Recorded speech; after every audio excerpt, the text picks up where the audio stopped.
Aujourd'hui, c'est la Pentecôte, comme nous l'avons dit et plusieurs chants l'ont exprimé. Nous devons nous réjouir, sans cesse nous réjouir. La Pentecôte apporte un message puissant d'amour, un message puissant d'espoir pour chacun de nous. Nous tombons si facilement dans le péché, n'est-ce pas ? Dans des mauvaises habitudes. Et les addictions peuvent nous atteindre tous, aussi rapidement que les péchés dont je parlais juste avant. Particulièrement dans cette époque remplie de distractions. Heureusement que Christ est ressuscité, parce que grâce à son œuvre à la croix, nous recevons le pardon des péchés et la vie éternelle. Et ce n'est pas tout. Nous recevons, comme je l'ai dit plusieurs fois, le Saint-Esprit qui est venu à la Pentecôte. Nous recevons le Saint-Esprit de Dieu. Il habite en chaque croyant, nous donne de vivre une relation intime avec Dieu et nous libère du pouvoir du péché. Nous pouvons donc devenir de nouvelles personnes qui reflètent Jésus-Christ. Quel immense bonheur pour nous qui avons mis notre foi en Jésus-Christ, d'avoir Dieu en nous par son Esprit. C'est une vérité extraordinaire. Cependant, les chrétiens sont constamment confrontés à une lutte contre le péché. J'ai dit il y a quelques instants, pas mal de chrétiens peuvent être en lutte aussi avec des addictions. Mais est-ce normal ? Est-ce normal d'être en lutte contre le péché ?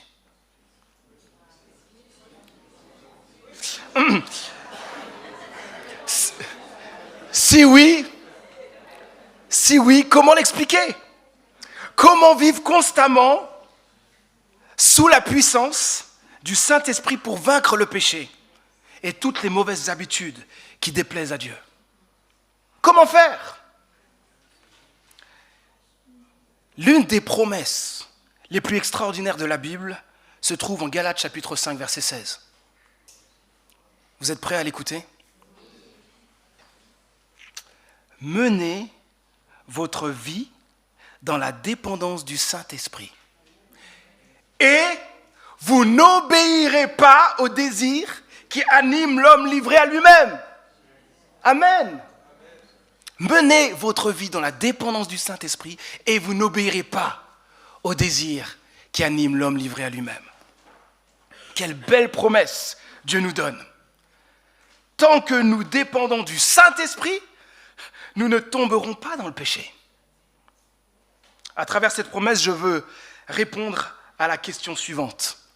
Comment activer la puissance de Dieu en nous ? Comment activer, libérer la puissance de Dieu en nous ? Nous allons voir 3 choses. Je vous donne 3 clés ce matin. Comment activer la puissance de Dieu en nous ? Premièrement, chérissons la présence du Saint-Esprit. Chérissons la présence du Saint-Esprit. La promesse que nous avons lue a été écrite par un apôtre qui s'appelle Paul. Un homme qui, avant de rencontrer Jésus-Christ, persécutait les chrétiens. Après sa rencontre avec Jésus-Christ, il est devenu l'un des plus grands défenseurs de l'Évangile. C'est quoi ce changement ? Une transformation incroyable par la puissance du Saint-Esprit. Paul, autrefois un ennemi acharné de la foi, s'est donné corps et âme à Jésus, risquant sa vie à de multiples reprises par amour pour son Sauveur. Cette transformation témoigne du pouvoir de Dieu de changer même les cœurs les plus durs. Paul a écrit aux chrétiens de Galatie pour contrer les enseignements erronés de certains perturbateurs juifs qui encourageaient un retour à la loi de Moïse, affirmant que la foi en Jésus-Christ seule était insuffisante pour être sauvé. Ces faux enseignants semaient la confusion et l'inquiétude parmi les croyants en prêchant un légalisme religieux. Ils ajoutent des conditions, comme par exemple la circoncision pour être sauvé.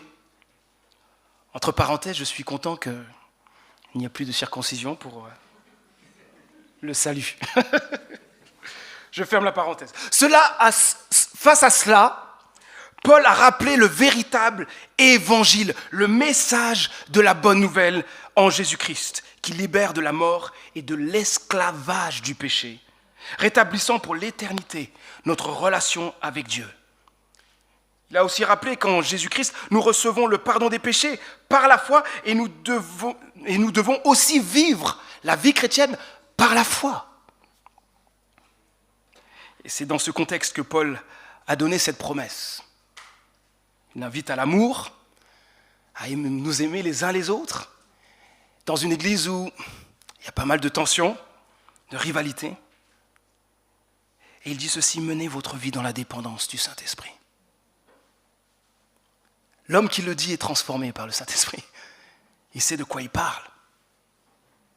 Et vous n'obéirez pas au désir qui anime l'homme livré à lui-même.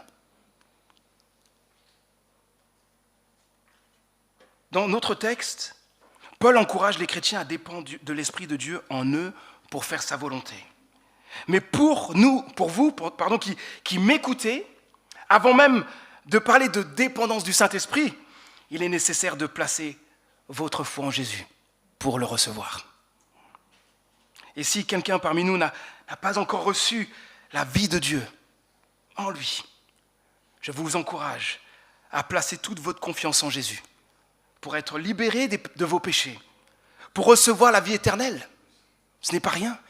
Il y a un enjeu important parce que à cause de nos péchés, nous méritons l'enfer.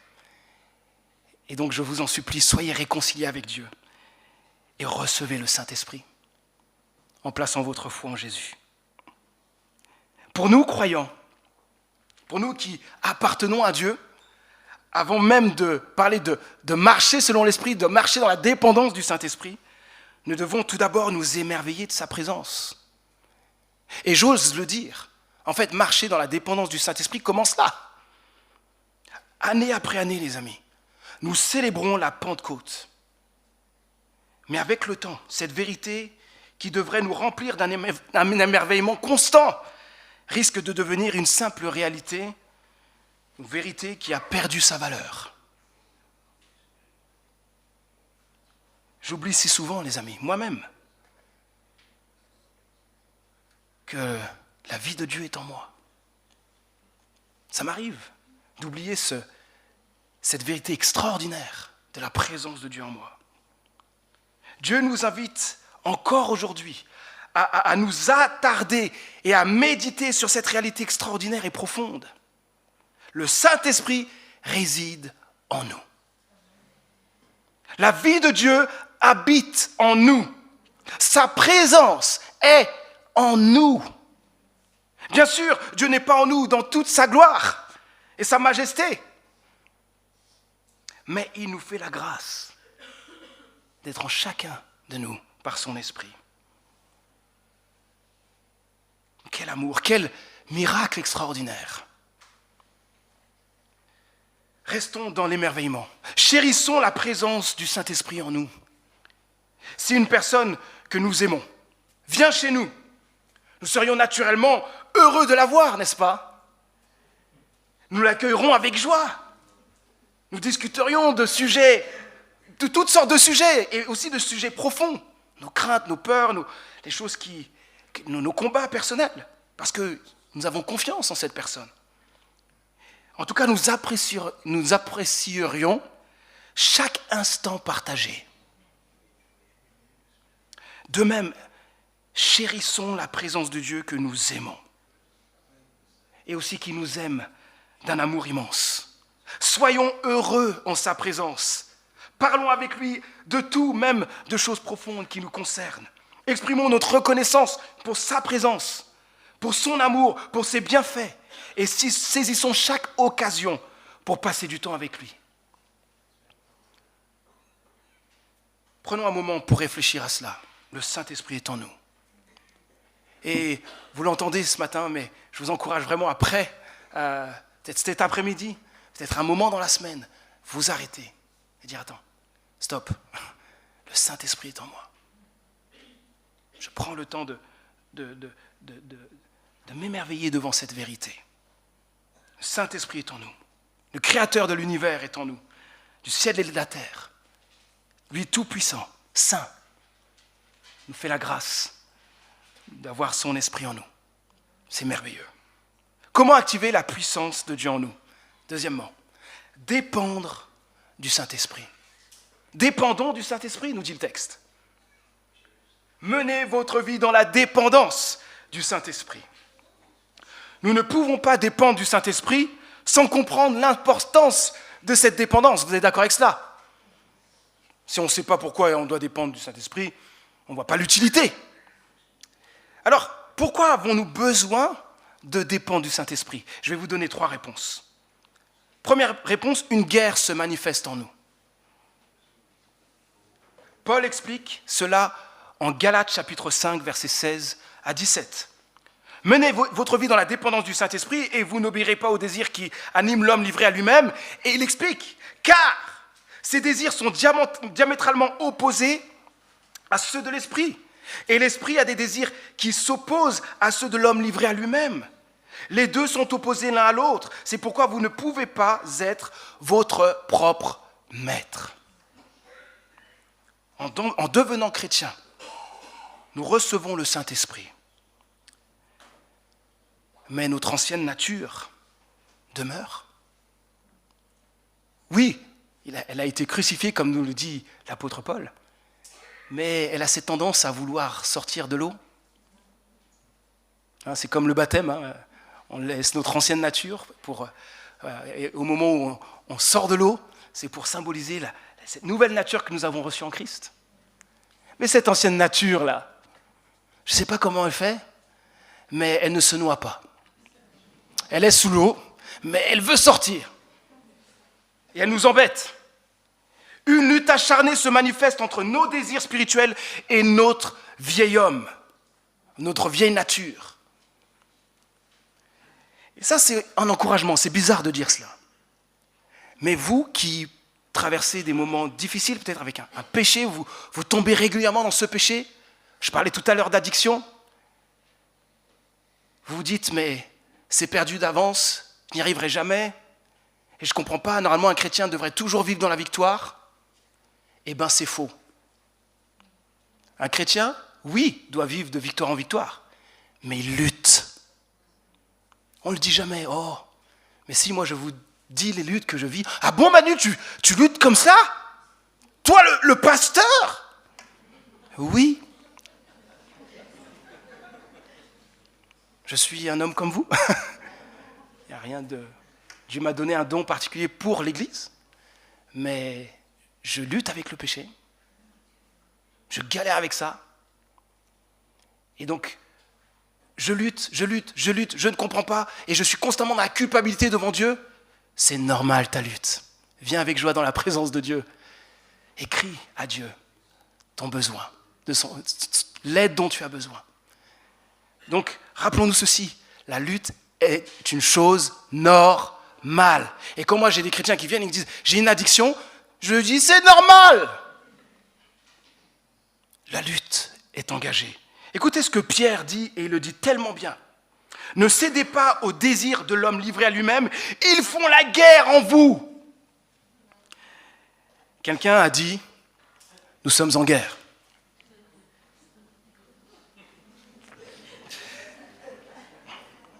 Eh bien, il a bien raison.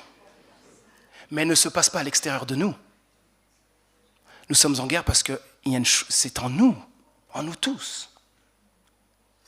S'il y a bien une chose qu'on ne voudrait surtout pas vivre, c'est qu'un jour, on expose toutes les pensées de notre semaine. Quelle honte! Quelle honte! Nous sommes en guerre, les amis, contre le péché. Pourquoi avons-nous besoin du Saint-Esprit? Deuxième chose, sans le Saint-Esprit, pas de sainteté. Nous avons besoin du Saint-Esprit car nous avons, pour produire juste un petit gramme de sainteté, c'est impossible sans lui. Par nous-mêmes, impossible. nos actes sont toujours entachés de péché.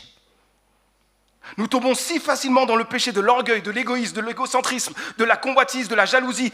Paul le dit clairement en Galates chapitre 5, versets 19 à 21.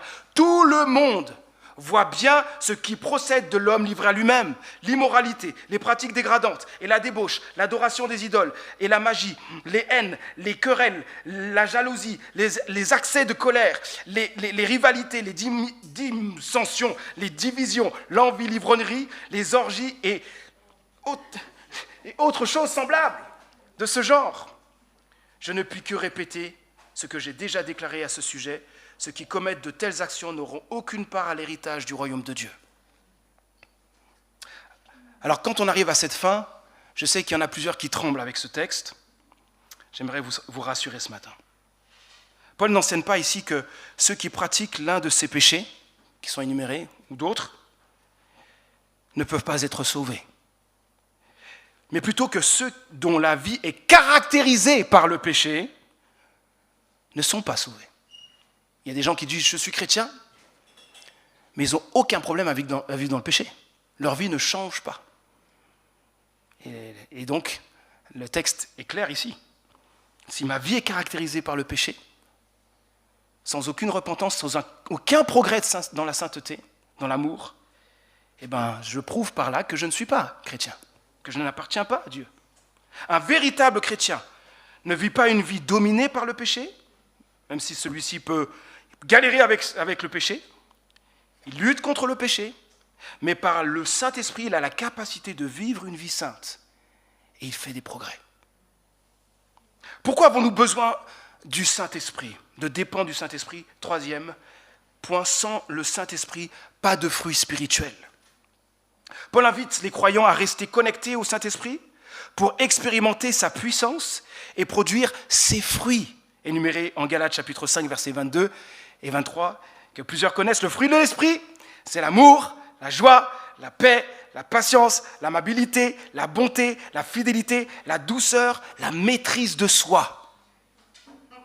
Quand on voit maîtrise de soi, ouais.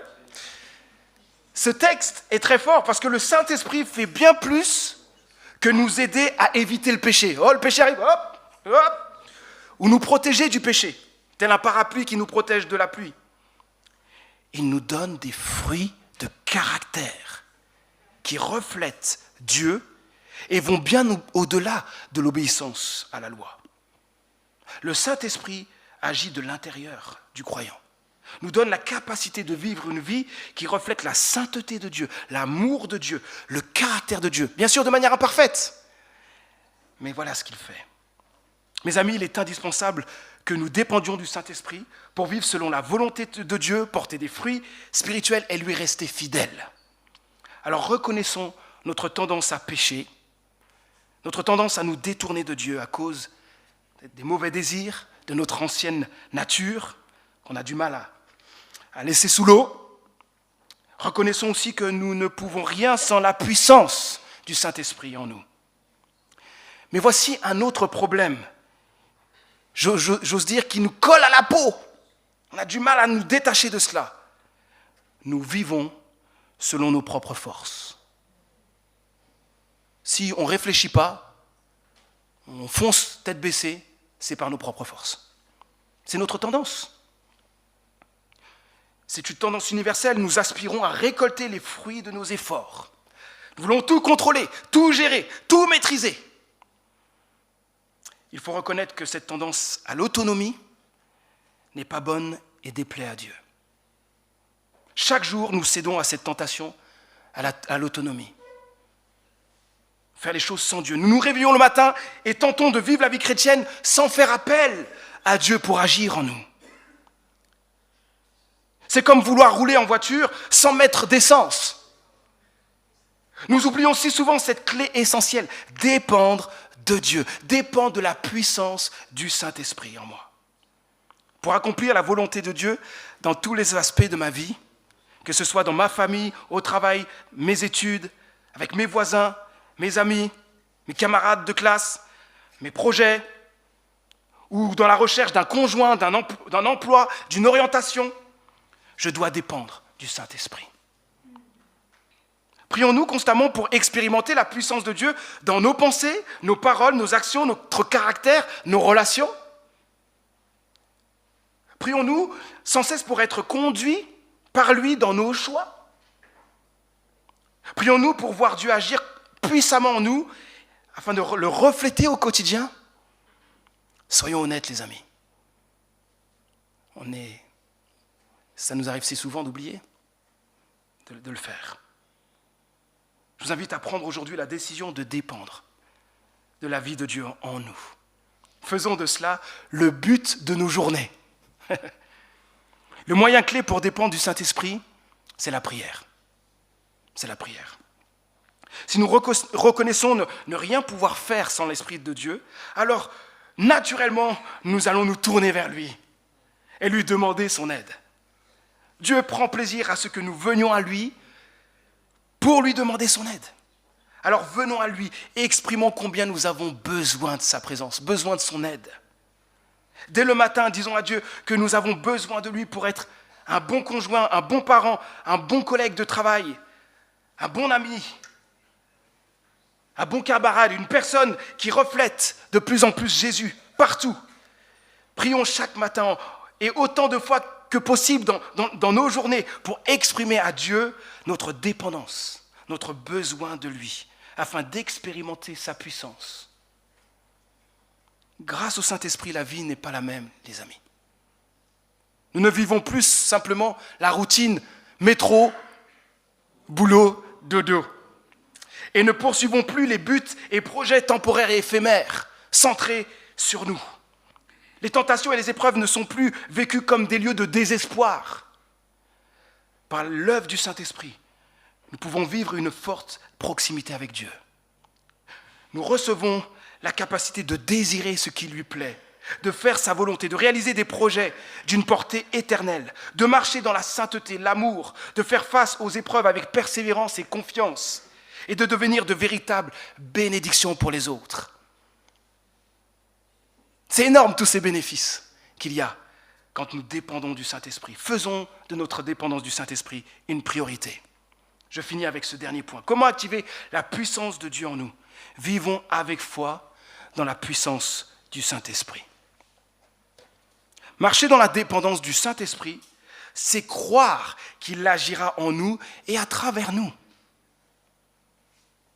Paul nous dit dans Galates chapitre 3, verset 5, il dit ça aux chrétiens de Galatie, lorsque Dieu vous donne son esprit et qu'il accomplit parmi vous des miracles, le fait-il parce que vous obéissez à la loi ou parce que vous accueillez avec foi l'évangile que vous avez entendu ? Est-ce par l'obéissance ou par la foi que Dieu fait des miracles, à votre avis ? Par la foi.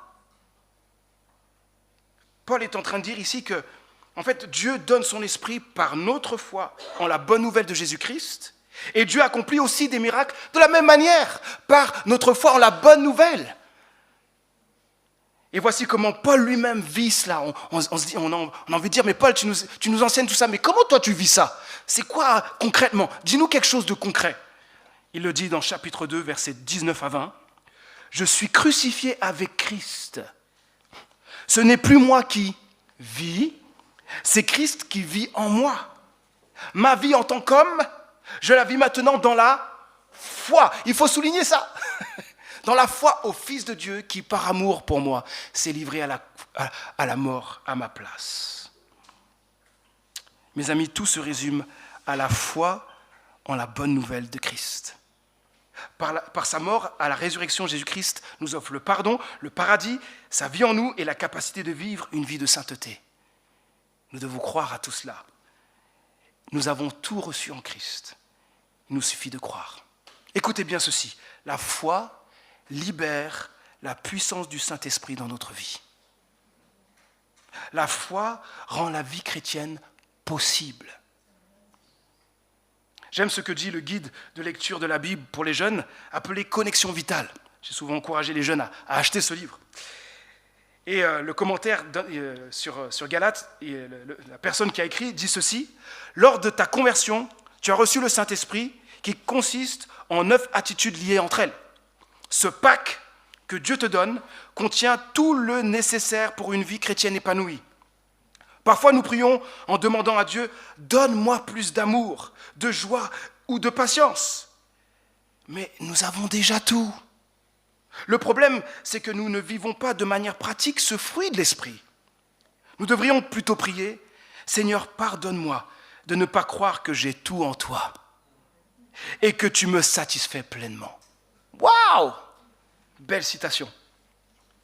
Les amis, nous avons tout reçu. Alors réjouissons-nous chaque jour d'avoir en nous l'Esprit de Dieu et ses fruits. Demandons à Dieu d'activer en nous ses fruits. Croyons qu'il le fera et vivons en ayant foi que Dieu agira. Et voici comment nous devons vivre avec foi dans la puissance du Saint-Esprit. Soyons plus concrets. Après avoir exprimé à Dieu notre besoin de lui, réjouissons-nous d'avoir en nous le Saint-Esprit qui agira. C'est un moment de joie. Et agissons en croyant à la puissance de Dieu, en la puissance de Dieu à l'œuvre en nous. Et par exemple, agissons par amour pour les autres, convaincus que Dieu œuvrera en nous. Un autre exemple, vivons nos relations en croyant que Dieu est à l'œuvre en nous. Résistons au péché, face aux tentations, face à notre vieil homme qui veut sortir de l'eau, en croyant que la puissance de Dieu est à notre disposition pour y résister.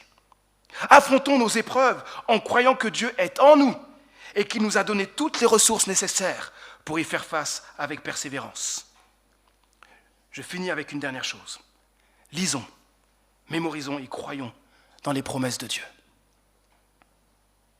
Chaque jour, prenons une promesse ou prenons une promesse pendant 1 mois, 2 mois et gardons cette promesse et proclamons-la et remercions Dieu pour qui va la réaliser. Par exemple, on a pris Galates 5, verset 16. Je peux dire dès le matin à Dieu, merci parce que lorsque je mène ma vie dans la dépendance du Saint-Esprit que tu m'as donné, tu me promets que je n'obéirai plus aux mauvais désirs de mon ancienne nature. Un immense merci pour cette promesse. Merci parce qu'aujourd'hui, je peux vivre cette promesse dans ma vie et expérimenter la puissance du Saint-Esprit en moi. Je m'attends à toi, Seigneur, et je te fais confiance pour me faire vivre les miracles de ton esprit en cette journée. Amen. C'est par la foi que nous pourrons remporter des victoires par l'œuvre du Saint-Esprit. Je conclus. Comment activer la puissance de l'Esprit de Dieu en nous? Chérissons la présence de Dieu, du Saint-Esprit.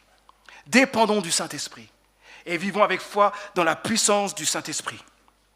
Et dans ce combat contre le péché, nous ne serons jamais parfaits. Cependant, nous pouvons dire, comme le pasteur John Newton, « Je ne suis pas ce que je veux être.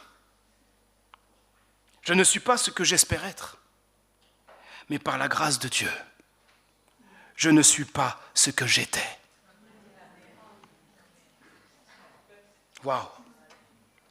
Je prie. Notre Dieu, merci pour le Saint-Esprit. Tu veux que nous expérimentions ta présence et que nous en soyons transformés pour aimer comme toi, être saints comme toi, agir comme toi. Grâce à la mort et la résurrection de Jésus-Christ, tu as rendu cela possible. Quel merveilleux cadeau, ta présence en nous. Je prie pour ceux qui n'ont pas encore mis leur confiance en toi, en Jésus.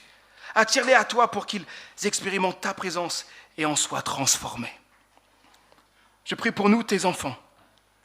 Pardonne-nous d'oublier si souvent que ton esprit est en nous. Pardonne-nous de vivre par nos propres forces au lieu de compter sur ta puissance pour porter du fruit. Père, aide-nous à chérir constamment la présence de ton esprit en nous. Que nous dépendions de toi et vivions avec foi en ta puissance. Par ton esprit, fais-nous porter toujours plus de fruits pour ta gloire. Et nous prions pour que le monde entier puisse te connaître. Continue ton œuvre pour que des milliers et des milliers de personnes expérimentent ta présence en eux et en soient transformés. Au nom de Jésus-Christ. Amen.